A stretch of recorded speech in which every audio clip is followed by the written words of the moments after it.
Tonight, the family targeted in an arson attack on their home. The devastating fire killed a father and his 2 children. Only the mother survived. Everything that I loved has gone. Nothing's going to change it. Can you tell us who did it?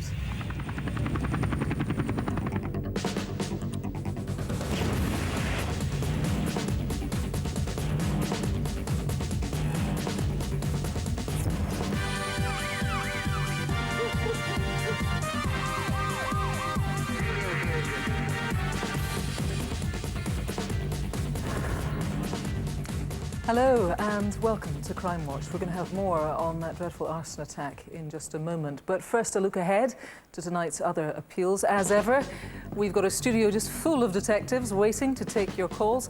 Amongst them, officers from the Royal Military Police. They're here to find anyone who might have witnessed the appalling rape of a teenage girl on a military base in Germany. It happened back in 1974. Later, we'll have some great news on convictions as a direct result of your calls to us. They include these thugs who attacked and stabbed a shopkeeper in North London. And Rav is here with lots of new wanted faces and his CCTV. Yep, we've got people wanted for drug dealing, armed robbery and even defrauding a pensioner of her lottery winnings, plus some incredible CCTV, including this guy who fought back against thieves raiding his jewellery shop. And we'll also have a reconstruction of the moments leading up to the rape of a young woman in Waltham Cross in Hertfordshire. He was like asking me what's wrong and that, talking like he actually cared. I just couldn't believe it happened. I shouldn't have been so gullible, but I just wanted to get home. Terrible. Someone must recognise that man. And Matthew, what have you got for us? Well, it's the inside story of how detectives caught the sadistic hair-in-hand killer Danilo Restivo, who placed strands of another woman's hair in the palms of his victim. While they built the case against him, police were so concerned he'd kill again, they placed him under round-the-clock surveillance. He was out effectively stalking lone females. I sent down a couple of uniform officers. Chillingly, they found a large filleting knife, 2 pairs of scissors, gloves, balaclava, his murder bag. Terrifying. More on that coming later. First, take a look at these incredible specimens. There's been a spate of thefts recently of rhino horns from museums all around the UK. They are worth twice as much as gold. Can you help identify the gang responsible? We start tonight with the truly shocking arson attack on the home of a family of 4 in Helensburgh in the west of Scotland. The Sharkey family were targeted 2 months ago in the early hours of Sunday, July the 24th.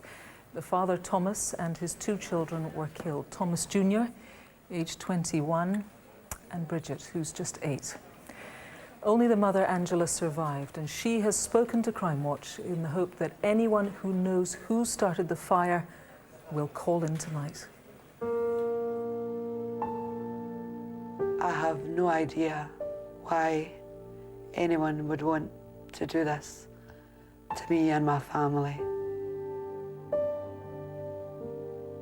It's just so unfair that they're gone.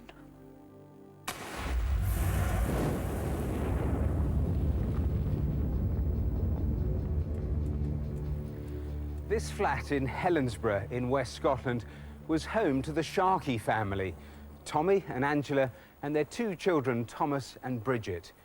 But as they all slept during the early hours of a Sunday morning in July, someone did the unthinkable and deliberately set fire to their home. I was proud of my children, immensely proud. Thomas Jr. had just turned 21 in May, and he was doing a golf scholarship in Georgia, and I missed him when he went to America.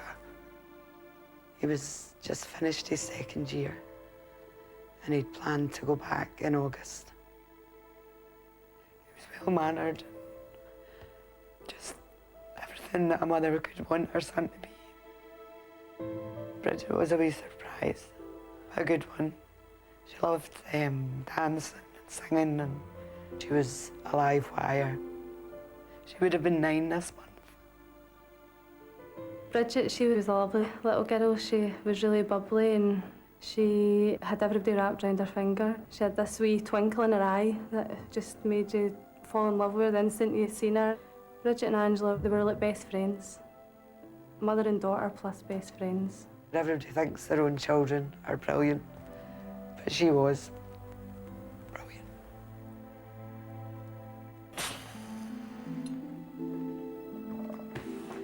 The day before the fire, young Thomas had been to golf. All right, Mum? So he was at home, as I was. Bridget had gone to her wee friends for a sleepover. You win again, did you, son? Aye, 5 under 5. It was just quite a normal day. A wee bit late, so don't wait up, all right? They were a great family. That's all they wanted, family life. Normally, with Bridget, sleepovers ended about 10 o'clock when she decided she missed her mummy and wanted to come home. Just hold on a second. At 10 o'clock, the phone rang, and it was her friend's parents saying she's not settling. I knew she'd be back home before midnight, missing her mammy. Young Thomas went downstairs and collected her from her wee friend's dad. Oh, sweetheart. You just can't stay away. Right, you, up to bed. Bridget went to bed first, settled down, no problem. Thomas Jr. went to bed not long after Bridget, and I followed them up not long after again. Hey, Mum.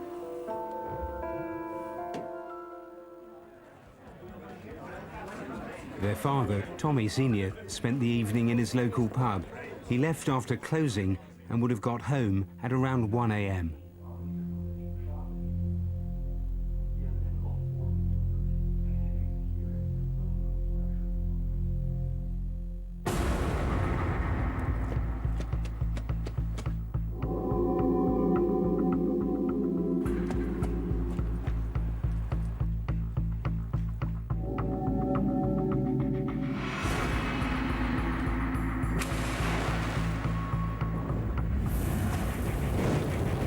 The fire took hold with frightening speed, creating clouds of thick black smoke. The staircase next to the front door acted like a chimney, funneling the toxic smoke into the children's bedrooms.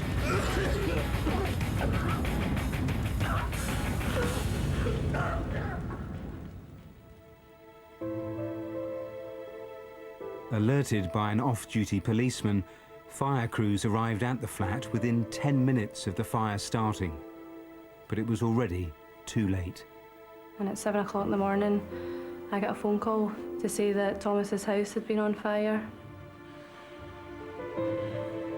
Young Bridget didn't make it. She died on the way to the hospital. And young Thomas, he was pronounced dead at the scene. My whole body inside was shaking because it's so hard to take in. Tommy Sr. managed to get out through a first-floor window, but he died just a few days later from pneumonia caused by breathing in the smoke. Angela was found unconscious in her bed. She was taken to hospital, where she lay in a coma for 2 weeks. I don't remember any fire, shouting, anything. I went to bed. End of story. Detective Superintendent Peter McPike is leading the murder investigation. Peter, we're inside the flat where the Sharkies used to live. I mean, the damage is colossal. It is. It's really extensive. You can see just how far the fire has spread, how much damage has been caused by the flames and by the smoke, and how thick the smoke must have been in the house. What would the temperatures have been like in here? Fire service estimate that at the height, bearing in mind we're in a confined space here, that the temperatures would have reached in excess of 900 degrees. 900? In fact, the whole front door was absolutely, completely consumed by the fire. Now, police are working with fire officers on tests to try to establish exactly how this blaze might have been started. My goodness, the intensity and the speed of that, it's frightening. Yeah, it is absolutely frightening. That's one of the things that struck the inquiry team as well, is just how quickly the fire took effect. And you can see that really within seconds, there's a really well-established fire that produces really thick black smoke, and in fact, that's what we believe killed the children. Now, a test like this, what are you actually trying to find out? How, in fact, the fire was started, that's the main thing. And the other point is to really narrow down the timings and just work out exactly when the fire might have been set. I didn't know how ill I had been, how close I was to being dead as well. No recollection of fire, smoke, shouting, anything. It was actually Angela's sister who told her the horrible news. How do you even begin to tell somebody that everything they've loved, they've lost? And it was just like, can't be true. Don't believe it. But I did believe it. By their faces. And then it just went downhill from there on in, really.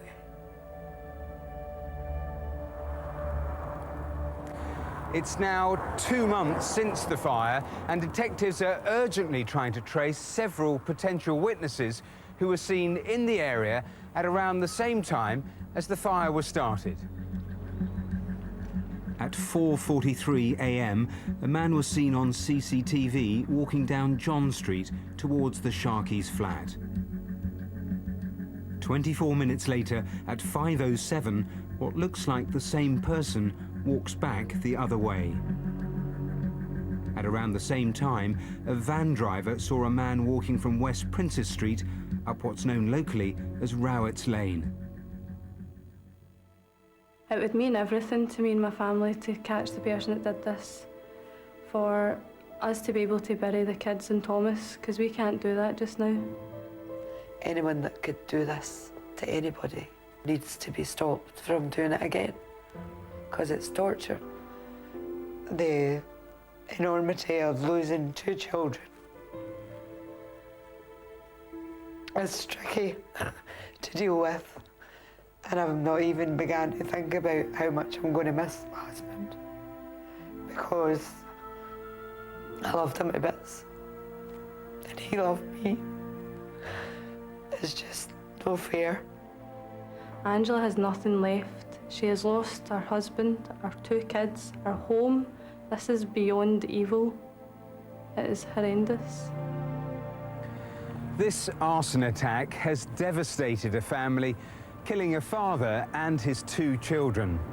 What police need to know now is why. It's still sinking in. I've got to face it, but it'll be made easier if somebody can explain to me why they felt they need to go this far. Everything that I loved has gone. Nothing's going to change it. Everything she loved is gone. Detective Superintendent Peter McPike joins us now here in the studio. It's unbelievable that somebody would set fire to a house. It's entirely unbelievable somebody would set fire to a home with children in it. Well, that's right. That's been the focus of the investigation from the very start, is to establish exactly why this has happened. You heard Angela in the reconstruction there asking that very question about why it happened. Now, clearly we know that Tommy, her husband, had a criminal past, and he did have criminal associates, and that's obviously a main line of the investigation, is to establish exactly why this happened. OK. All of these innocent victims, here it is your belief that there are people with vital information in the community who have not come forward. We are absolutely convinced that there are people in the local Helensburgh community who do have information about this and who perhaps may not have come forward due to some sort of perhaps misplaced loyalty, but I would be absolutely astonished that anybody can be experiencing misplaced loyalty when we're talking about the murder of an 8-year-old child. That's for sure. You were talking there with Matthew in the film about the ferocity of this fire, 900 degrees. You're working very closely with the fire service. Why is that?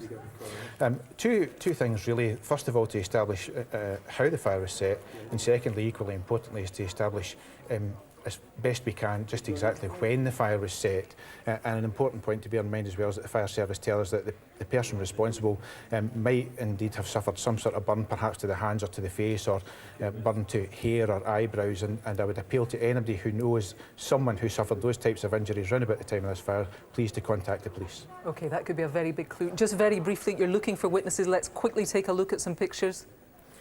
These are 4 boys seen in the area of East Princess Street about 4:15 near to the train station. They're out and about walking in the general direction of the scene. We've still to trace them. OK, one more picture.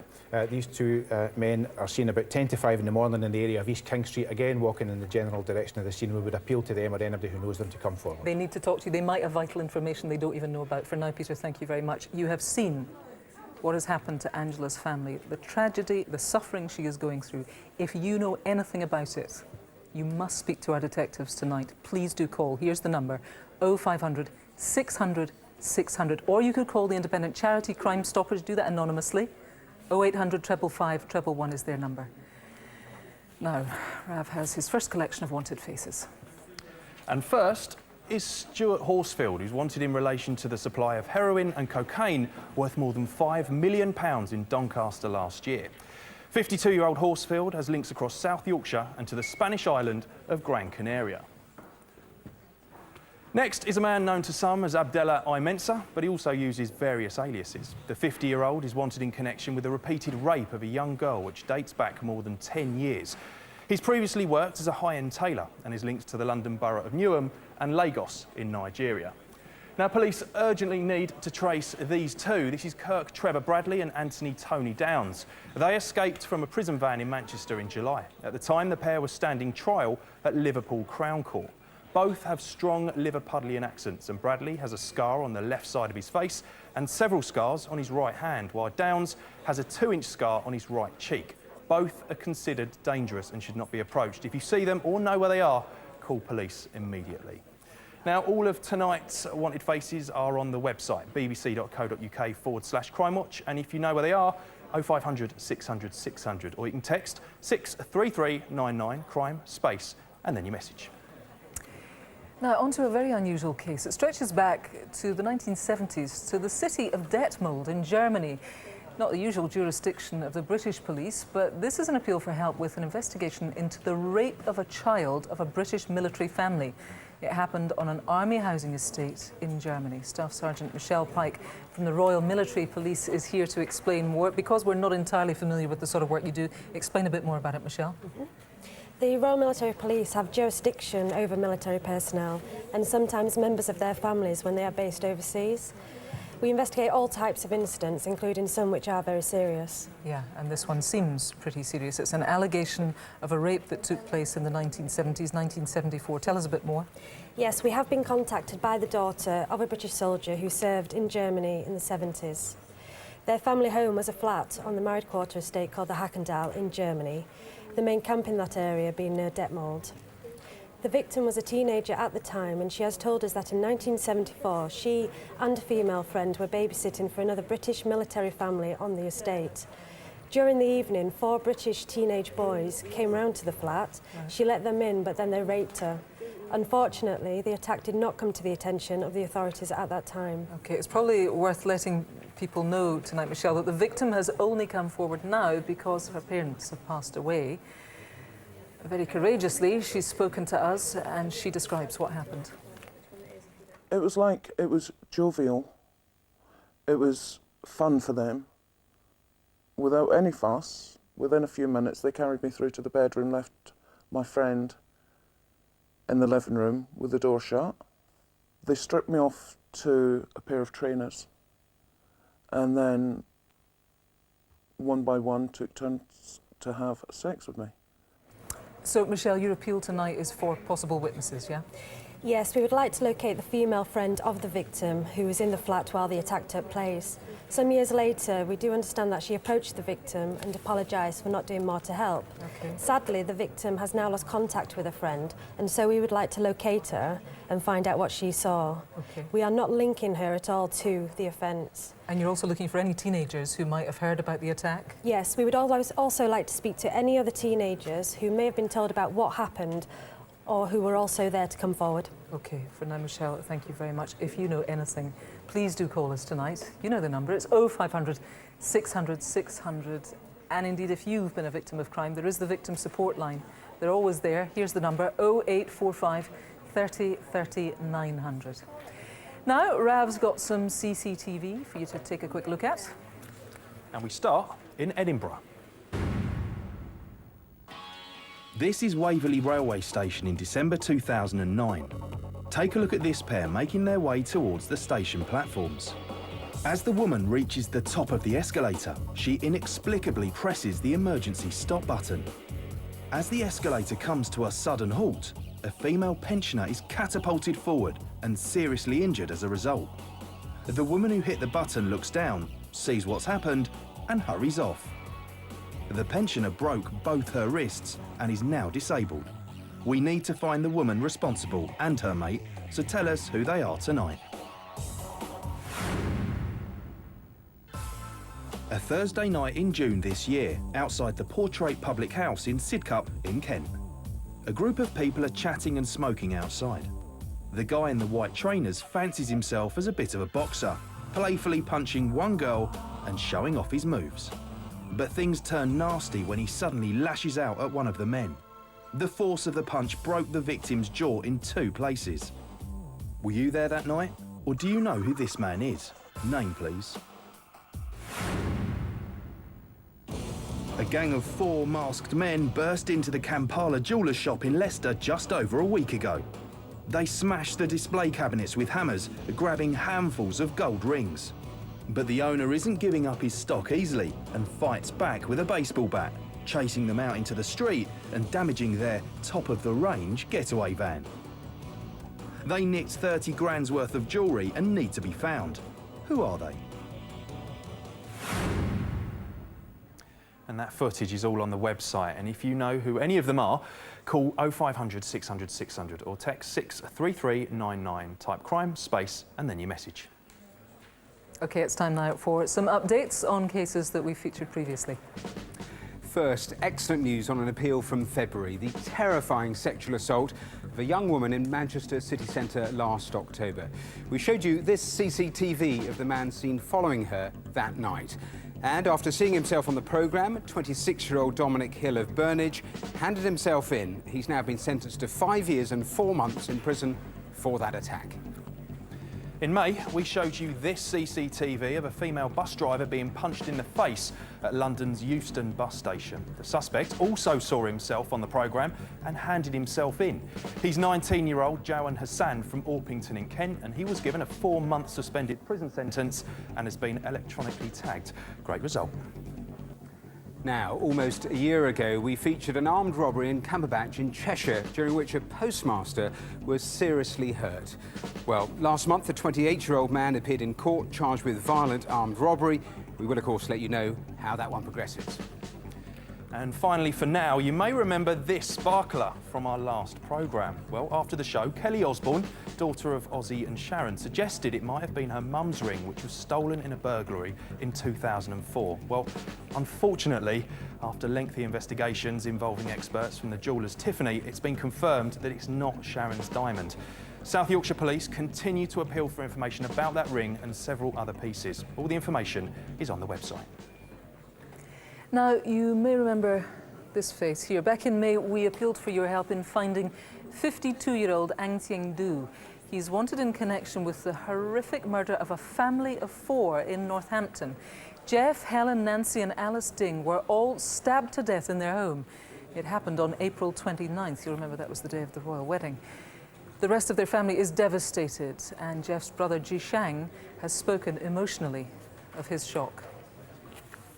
I want to ask him, how could you stab a knife into an innocent girl's heart? Not once, but twice. Okay, how could you do that? Well, I'm joined now by Detective Superintendent Glyn Timmins from Northamptonshire Police. Glyn, this is obviously a huge and significant investigation to find this man. You've got some footage that you haven't shown before. Let's take a look at it and tell us what it is you're showing people tonight. What we're seeing there is a suspect walking along Venable Street. It's 2:27 on Saturday the 30th of April. He's not long abandoned the silver Corsa he took from the family home, and we can see he's still wearing that distinctive three-quarter length brown coat and the white Burberry hat. OK, so that was in the Edgware Road and he was abandoning the family's Vauxhall Corsa. If anybody saw that, you want to hear from them. Has he been seen since? We've investigated something like 300 sightings. Okay. One in particular that we're really interested in at the moment is one not long after the murders, which is in Gibraltar. OK, just give people a quick roundup. Let's remind people of what this man looks like. Right, Ang Zhengdu is a 52-year-old Chinese male. He's 5'9" tall, slim build. He's got a receding hairline that he often covers with a cap. OK, there is something important we want to show people tonight. It looks a bit odd, but actually it's an artist's impression of the sole of one of the shoes that was left at the scene of the crime. That's right, it's actually a scientist's drawing based on a footwear mark found at the scene. We think it comes from a handmade shoe, and I'm really hoping someone can recognise that pattern. Yes, it's a distinctive pattern. If you've been involved in the making of a shoe like that, then we want to hear from you tonight. Or repairing of a shoe. Or repairing of a shoe, indeed. Thanks very much for now, Glyn. If you've got any idea where Ang Zhengdu might be, then please do call us. The usual number, 0500 600 600. Now, Rav's got some more CCTV. Now, you may have seen our special programme in August following the outbreaks of rioting and looting in several English cities. Well, the Met alone still have 100,000 hours of CCTV to wade through. So here's just a very small selection of what they're looking at. It's the 8th of August at 9:55 in the evening, and the Richer Sound store on East Street in Bromley catches the attention of a group of looters. The gang begin kicking their way through the shutters before pouring in to get the loot. Firstly, they strip the walls of all the televisions before completely ransacking the whole shop. Once outside, one looter gets away with a screen. The other seems to get the remote.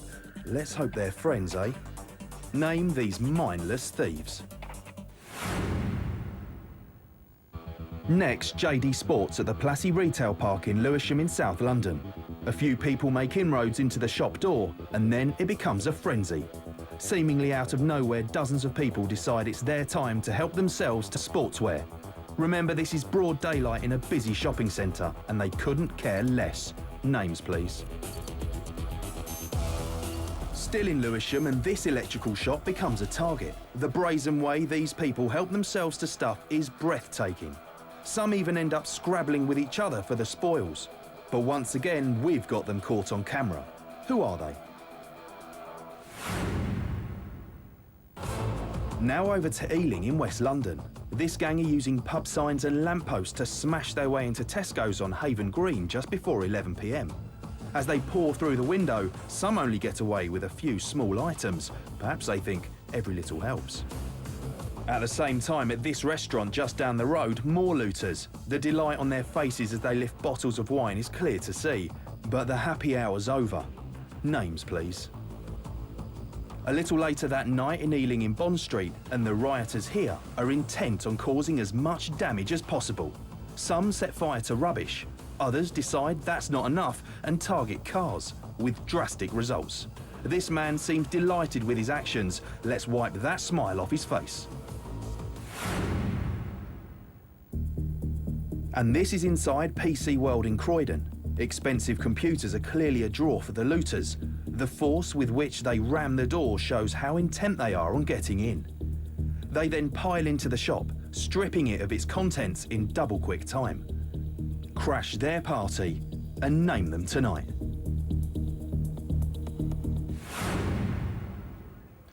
And individual still images of everyone caught in that CCTV are on bbc.co.uk/Crimewatch. If you know them, call the usual number 0500 600 600, or you can text 63399, type crime space and then your message. Right, still to come tonight, the young woman who didn't have enough cash for a taxi home and accepted the help of this man. They were in the centre of Waltham Cross when he led her into an alley and raped her. Rav has also got lots more CCTV, and Matthew has the latest of his films on how a major case was solved. Yes, police long suspected that this man, Danilo Restivo, had brutally murdered and mutilated 48-year-old mum of two, Heather Barnett, leaving strands of other women's hair in her hands. But it took nearly a decade before they had enough firm evidence to charge him. Several victims of his strange fetish responded to a Crimewatch appeal, and their evidence, along with developments in forensic technology, would prove to be Restivo's final undoing. Also, can you name the gang raiding museums across Europe to steal rhino horns? They're selling them on for hundreds of thousands of pounds to be used in Chinese medicine. That's all coming up very soon. But first, Matthew has the latest on what's been happening on the phones. Yeah, it's really busy. Let's interrupt Peter investigating that arson attack. I know you've had a lot of calls, interesting calls. We have indeed. We've had several calls suggesting the identity of some of the boys we've appealed for witness for in the CCTV. One caller who phoned in talking about the male in the hooded top walking away from the scene. I'd really appeal for that caller to phone back again. And you've had a name, is that right? We've had a name for one of the boys seen earlier on near to the scene as well. Yes, that's right. And I would really appeal to people to please remember this is the murder of a father and a son and a daughter. Peter, I can see that your phone is going again. I'll let you get away. Thanks very much. Rav, over to you. Thanks, Matthew. Time now for some more wanted faces. And first of all, we've got Robert Worrell, who police want to speak to in relation to an armed robbery at a Sainsbury's in Bexley Heath in Kent at the end of last month. 32-year-old Worrell has links to Woolwich, Thamesmead and Greenwich and is considered dangerous, so don't approach him. Just call police. A reward of up to 10 grand is on offer for information leading to his arrest and prosecution. Next is Archibald O'Doom. The 59-year-old is wanted in connection with GBH committed against his ex-partner. O'Doom also has links to Thamesmead as well as Barking and Stoke-on-Trent and is considered a danger to women. If you know where he is, call us right now. Number 7 is Stephen Paul Carroll. The 32-year-old is sought after absconding from prison and is wanted in relation to serious offences in the northwest of England. He's from the Highton area of Liverpool and may still have connections there. He's considered to be dangerous, so if you see him, call the police immediately. And lastly, over here is Mohammed Reza Bashiri. He's been convicted of trying to defraud and blackmail an 83-year-old pensioner out of her lottery winnings. 40-year-old Bashiri, an Iranian national, has links to Birmingham and the Southwark and Queensway areas of London. Let's hope we get a lot of calls about him tonight. So, 0500 600 600 if you recognise any of them, or text 63399, crime, space and then your message. And remember, they all stay online until they're caught. Now, in July, a young woman was on her way home from a night out with friends, and she got a night bus from central London to the Hertfordshire town of Waltham Cross. What she didn't realise was that one of her fellow passengers would go on to rape her.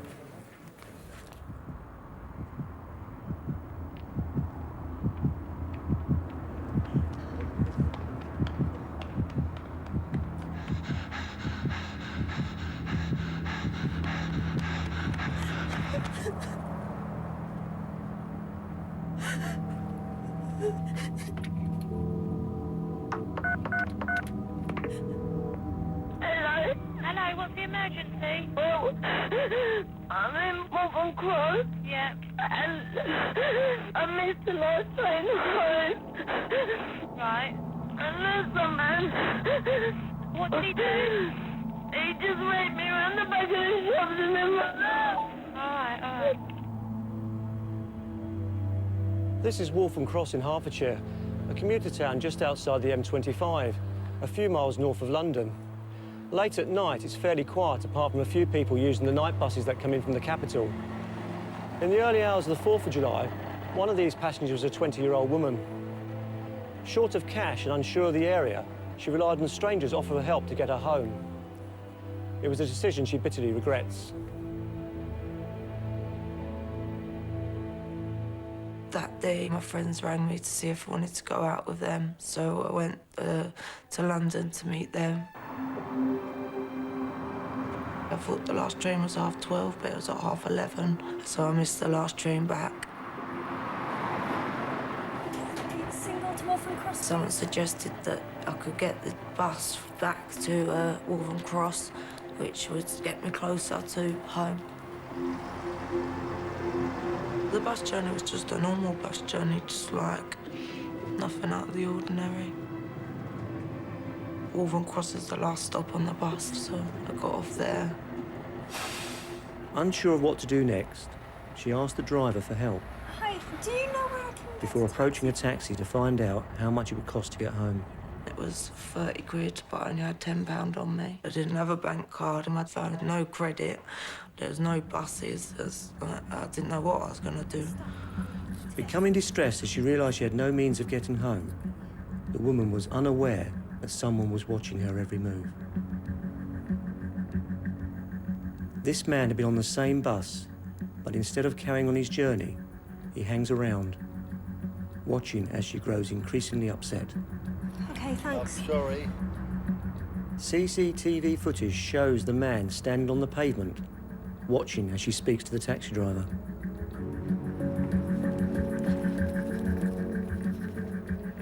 The phone box inside the shelter, and I went in there to ring my dad's, but he didn't answer his phone. After she enters the bus terminal, he stands in the doorway, watching intently as she searches her bag.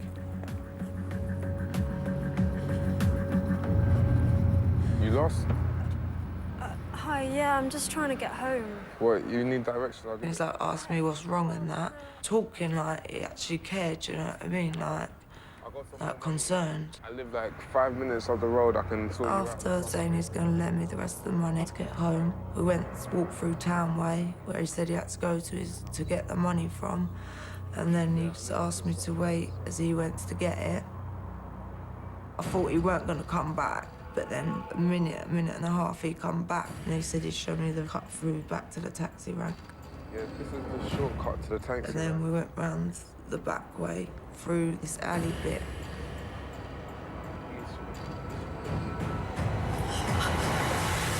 Be quiet, yeah, and this will be over quickly. Yeah? No. Be quiet. No. I froze. I don't know. I think now I could have done a lot more to prevent it.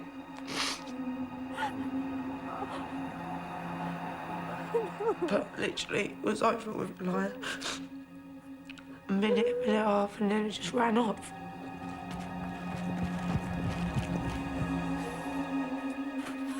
I just couldn't believe that it happened.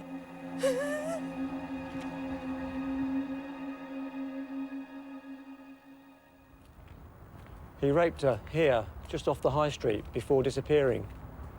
Were you in the area that night? Did you see which way he went? When the victim was sure he was gone, she made her way through Lodge Crescent and out onto the high street to call the police. I didn't know exactly where I was, and that went straight to the phone box, rang the police. Wife and I were in bed, just dozing off. The phone obviously startled me, and all I heard was the words of my daughter saying, "Dad, I've been raped." My daughter's growing up, obviously she's a young lady now, but in our eyes she's still a little girl, and I didn't know what to say. And it was just those 3 or 4 words, and then it was the ambulance crew saying, "Your daughter's here." She's now got to carry this burden, and it's not just her, it's the whole family that's carrying that. I shouldn't have been so gullible. I just wanted to get home. What a terrible ordeal. With me now is Detective Inspector Steve Keating. This poor young woman, obviously she's berating herself for ever trying to take advice and help from this man. That's right. She was attacked when she was extremely vulnerable. She was taken advantage of by someone knowing that she had no means of getting home and must be caught tonight. Yes, he must be. He's a very dangerous man, Steve, and the good news is that we have got some very important and very clear CCTV pictures of Yes, a man. that's right. It was taken from the same bus that she was travelling upon. It was the N279 from central London to Waltham Cross. He got on the bus at Tottenham High Road at approximately 12:45 a.m. He used a Oyster card to pay for his journey. Right. It's unregistered, and it was later topped up at a newsagent in Waltham Cross at the Pavilion Shopping Centre. OK, the good news is that what this guy is wearing is incredibly distinctive. Let's just take a closer look at this bright green T-shirt. That's right, it's a distinctive G-Star T-shirt, and he was carrying a JD sports bag. Yes, both of those things really distinctive. You would remember this bloke. That's right. You also have CCTV that sort of tracks the journey of these two people through Waltham Cross. That's right. He was hanging around at the bus station, and while she was trying to find a way of getting home, and that was about 1:25 in the morning. The pair then walked off together from the bus station through the town centre via Edna Cross Road. At that point, they've arrived in the high street, and that was just minutes before the attack. OK, where do you think this man ran off to after the attack? We believe it's Lodge Crescent, or one of the roads just off there. It's approximately 1:45 in the morning. OK, Steve, for now, thanks very much. Someone surely is going to recognise this man. The pictures are so clear. If it's you, I would urge you to call now, 0500 600 600. Again, if you've been a victim of crime, the victim support line is 0845 30 30 900. I have to tell you that I'm being told we've had a vital call tonight that's come in to our team about the Helensburgh arson. If you are the person who phoned about the Helensburgh arson, saying that you saw somebody running from the scene at 5 a.m, I would urge you please to call us again tonight. You didn't leave your number. We're unable to contact you, and it is vital we talk to you tonight. Please do call in. Now it's over to Rav with some more criminals caught on camera. Yep, and we begin this time with a cowardly attack in Westminster. This shocking footage shows a gay couple being viciously attacked by a group of 4 men who had been following them as they made their way home along Charing Cross Road on a Tuesday night in August this year. This was a violent homophobic assault, and those responsible need to be caught. Name them tonight. Now, many people enjoy a spot of window shopping, and this guy seems no different. He has a good look at the display before entering this jeweller's shop in Bridgnorth, Shropshire in July.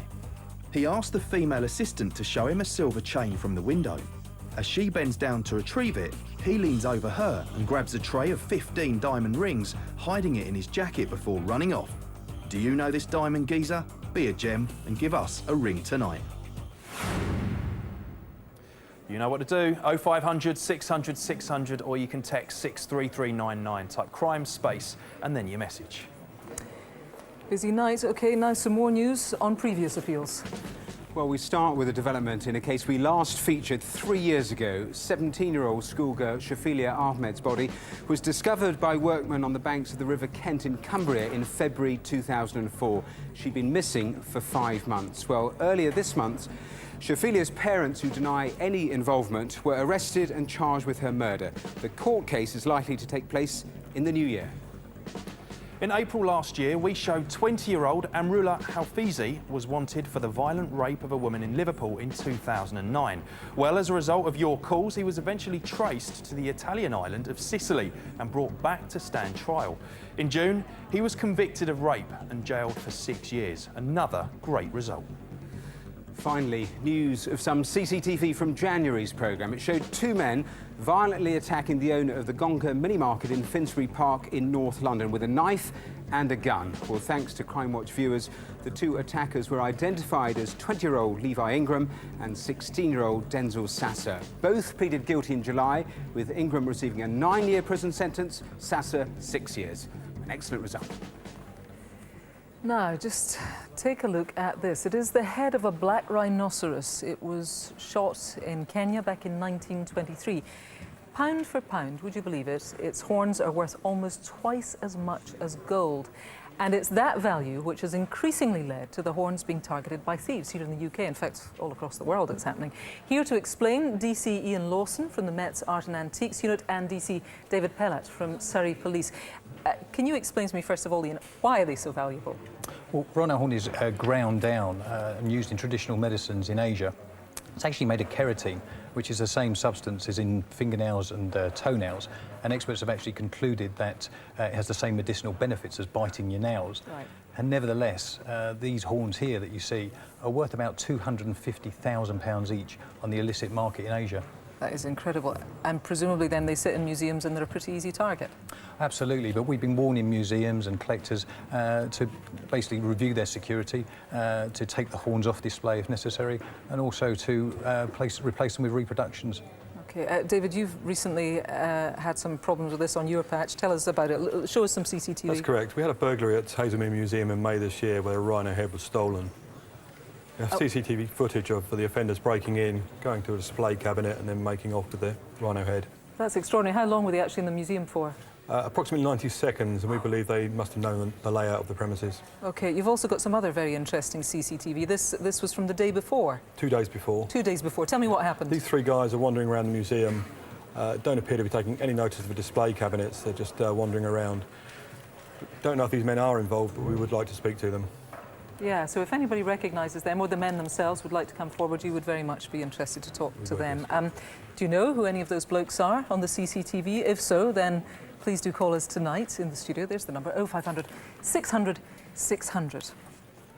Now, last time on Crimewatch, we told you about the conviction of a 39-year-old Italian man, Danilo Restivo, for the 2002 murder of mum of two, Heather Barnett. It's a case that we have featured several times over the years, and Crimewatch viewers ended up playing what was a pivotal role in the prosecution's case. Mum? I just looked at Terry and said, I know something's wrong. I don't know where she is, but I think she's in the bathroom. Just opened the bathroom door because it was shut, and there she was. Mum? In November 2002, Heather Barnett's children came home to find that their mother had been brutally murdered and mutilated in their Bournemouth home. Somebody had hit her numerous times over the head with a hammer, and after death had dragged her to another part of the house where he'd mutilated her body. Not only did he bizarrely remove Heather's breasts, but he also clearly had a hair fetish. He'd obviously cut Heather's hair and placed it in her left hand, but in her right hand was somebody else's hair. But it would take 9 years of tireless police surveillance, groundbreaking forensic work, and evidence from a shockingly similar murder in Italy before this man, Danilo Restivo, would finally be convicted for his terrible crime. Heather was a kind person. She was very hard-working. She was a seamstress, and I think she just existed to make sure that her children had a great life. So why would anyone want to kill her? Detectives believed the murder had been planned with chilling precision. The killer brought a change of clothes and had been incredibly forensically aware. There was no fingerprints that related to the killer. We found a number of dark fibres around on Heather's body, on the bathroom door in blood, and we were quite convinced that the killer had been wearing gloves at the time. But for all the care the killer had taken not to leave fingerprints or DNA, he'd left a shoe print in blood. From analysing that shoe print, we were able to establish that the shoe was a Nike Terrapart training shoe of a size 9.5 to 10.5. And that's not all he'd left behind. Police found a green hand towel which didn't belong to Heather, but had her blood on it. Police were convinced that the suspect was local and would have a connection to Heather and her children. Danilo Restivo lived opposite and was one of the first to be questioned. He'd been over a couple of days before. He'd asked her to make some curtains, and after that visit, strangely, her keys had gone missing. When he was questioned, Restivo denied any knowledge of the keys, but was quick to provide an alibi for the morning Heather was killed, even though he wasn't a suspect at that stage. Right. And his behaviour became even more suspicious when officers found the trainers he'd been wearing that day soaked in bleach. Somebody who was forensically aware would know that that would destroy the DNA and remove any traces of the crime scene from those shoes. Was this Restivo covering his tracks and cleaning the trainers he'd changed into after killing Heather? You know, we wanted to know everything about Danilo Restivo, and that led us to Italy. And we spoke to the Italian authorities, and it revealed a past which was deeply concerning to us. Speculation was rife in his hometown of Potenza in Italy that he'd killed teenager Elisa Clabs, who went missing in 1993 after arranging to meet Restivo at a local church. But Restivo, seen here in court, denied killing her, and without Elisa's body, there simply wasn't enough evidence to convict him of her murder. He was released and subsequently left for the UK. If Restivo had killed Elisa Claps, then he'd gotten away with it. He would have been extremely confident. He would have understood the forensic implications. He would have understood he needed to plan, and was he going to kill again? Detectives were so concerned about what Restivo might do next that they put him under round-the-clock surveillance. It would turn out to be a crucial and potentially life-saving decision. He was in the area of Throop. It's down near an old mill, and it's an area where lone females go and walk their dogs. Restivo had taken an identical set of clothes with him. Here he is, filmed by undercover officers, getting changed and then watching women from the bushes. He was out effectively stalking lone females, and his actions were very predatory. But in the end, Restivo seemed to get spooked and went home. So the next day, I was back in my office, and again there was that phone call from the surveillance team saying, "Boss, we're really, really worried this time." What's he up to? So I made a decision that we would intervene. We still wanted to carry on our covert tactics, so I sent down a couple of uniform officers to ask him some questions under the pretext that there'd been thefts in the area. I stayed on the phone, and I knew that they'd approached him. They'd asked to see what was in his bag and what was in his car. Chillingly, they found a large filleting knife. They found 2 pairs of scissors. They found gloves, balaclava, wipes and tissues. Effectively, his murder bag. Restivo was clearly a danger to the public, but the police took the decision to seize his murder kit and to let him go while they continued their covert surveillance. He would be watched very closely while officers searched for a direct link between Restivo's disturbing behaviour and Heather's death. Clearly, the killer had a hair fetish. Local people started to tell us that women had had their hair cut whilst travelling on buses in Bournemouth. I was convinced it was the same person. Detectives were sure that the hair fetish would be a crucial part of the inquiry and wanted to reach out to as many potential victims as possible. And you're pretty sure he knew Heather, which means he was probably local. Tell us about this fascination you had with hair. This is as heavy as a telephone directory. These are the calls that have come in tonight on the killer of Heather Barnett. 2 women came forward to say they'd had their hair cut, and a further lady came forward to say that she'd observed somebody having their hair cut, and she would later identify Restivo as the person that had cut that hair. A viewer also called in to say that she recognised this man shown on grainy CCTV walking away from Capstone Road, where Heather lived, around the time she was killed. She said it was Danilo Restivo. This previously unseen Crimewatch footage shows the moment Restivo was arrested and questioned about the hair-cutting assaults in November 2006. But it would be another 3 years before breakthroughs in forensics would mean they could charge him with Heather's murder. I was always waiting for that call for someone to tell me that the offender's DNA had been found on the towel, and eventually it did. Scientists using a new technique had been able to extract a partial profile of the killer, and it was a positive match to Restivo, with a 1 in 57,000 chance of it belonging to anyone else. He'd taken that towel with him to wipe Heather's blood from his hands. Everything else had been, he thought, meticulously planned, but he left one thing behind. When Restivo was questioned, he stuck with the story that he had taken the towel over to Heather as a colour match for the curtains. No one believed him, and when a new technique was used to examine his bleached trainers, more damning evidence came to light. Almost immediately that the scientist sprayed the inner sole of these trainers with the chemical, it came up purple, which really showed that Restivo had put blood-stained feet into those shoes. Then, in March 2010, another piece of the puzzle fell into place. Italian police, who'd been conducting a review of the Elisa Claps case, finally found her body, mummified in the roof of the Italian church, where she'd gone to meet Restivo 17 years previously. We believe that Danilo Restivo had taken Elisa Claps into that roof space sexually assaulted her, brutally stabbed her, and during that process had cut her hair. Very similar acts that had occurred during Heather's murder. In May last year, with now convincing forensics and special permission to use the new evidence from the reopened Italian investigation, the police again arrested Restivo, this time for murder. During the trial, Restivo finally admitted that he had got a hair fetish. There he was in the court, facing the jury, saying, yes, I'm a weirdo. I like cutting hair.